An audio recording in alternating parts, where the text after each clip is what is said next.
আজকে নমিনেশন জমা করব। সর্বোপরি এই লড়াই দুর্নীতির বিরুদ্ধে, সর্বোপরি রাজ্যের বঞ্চিত মানুষের পক্ষে সওয়াল করার জন্যই সংসদের উদ্দেশ্যে আমাদের এই যাত্রা।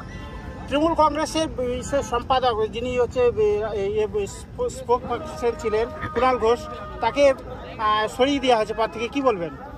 দেখুন, এই তৃণমূল কংগ্রেস তো একটা সার্কাস পার্টিতে পরিণত হয়েছে। তার কারণ আজকে আপনি লক্ষ্য করে দেখুন যে এক সময় রাজ্যের সম্পাদক ছিলেন এবং মুখপাত্র ছিলেন, তিনি বিস্ফোরক মন্তব্য করছেন, আর অন্যদিকে আইটি সেলের প্রধান দেবাংশু আমার অপোজিটে। সে যে কালকে এই রকম বিস্ফোরক মন্তব্য করবে না তার কোনো গ্যারেন্টি নেই। সুতরাং সেই জায়গায় থেকে এই বিজেমূলের সেটিংকে বর্জন করতে আইএসএফের সঙ্গে মানুষ থাকে। চাকরিহারা যারা, তাদের সপক্ষে কি আন্দোলন করছেন? হ্যাঁ, অবশ্যই। যারা যোগ্য মেধার ভিত্তিতে চাকরি পেয়েছিল তাদের পক্ষে আমার রাজনৈতিক দল অবস্থান করে, কিন্তু যারা অযোগ্য, দুর্নীতিগ্রস্ত, রাজ্য সরকার খোলা বাজারে যাদের চাকরিগুলোকে বিক্রি করেছিল, অযোগ্যদেরকে চাকরি দিয়েছিল, অবশ্যই আমরা সেই সমস্ত অযোগ্যদের বিপক্ষে, আর যারা যোগ্য, প্রকৃত যোগ্য, তাদের পক্ষে। আজকে তমলুকে হচ্ছে বিজেপি এবং টিএমসির মধ্যে মারপিট হয়, যেখানে হচ্ছে শিক্ষক মানে অযোগ্য প্রার্থীরা যেখানে ধর্ণা করছিল, কি বলবেন এ সম্পর্কে? দেখুন, অযোগ্য যারা, তারা তো এই রাজ্য সরকারের দ্বারা একসময় নিয়োগ প্রাপ্ত, তাই রাজ্য সরকার চাইবে তাদেরকে উত্তপ্ত করে পরিবেশটাকে খারাপ করতে। সেই জায়গায় দাঁড়িয়ে যোগ্য অযোগ্যের মূল্যায়ন কিন্তু কোর্ট করবে এবং স্কুল সার্ভিস কমিশনকেই করতে হবে।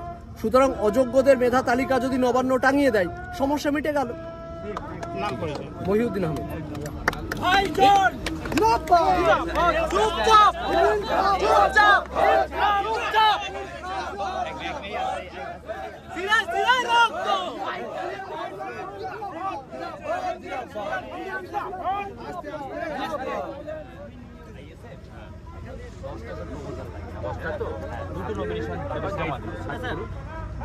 দুটো নমিনেশন পেপার জমা দেবো, 10 জন 20 জন। হ্যাঁ, 20 জন, হ্যাঁ 10 জন পেপার আছে। হ্যাঁ, একদম, এই তো সঙ্গে নিয়ে আছে, একদম বাংলা নমিনেশন পেপার আছে।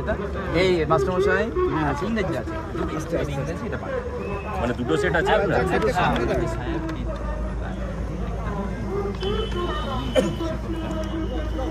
এটা নমিনেশন পেপার 5-10 জন আছে, একদম একদম। আরেকটা দিন, আরেকটা আমি এটা দিয়ে দিচ্ছি আপনাকে। হ্যাঁ হ্যাঁ এই বলে দিচ্ছি, নামগুলো বলুন। এই রাজ্জাক একটু জায়গা দিন,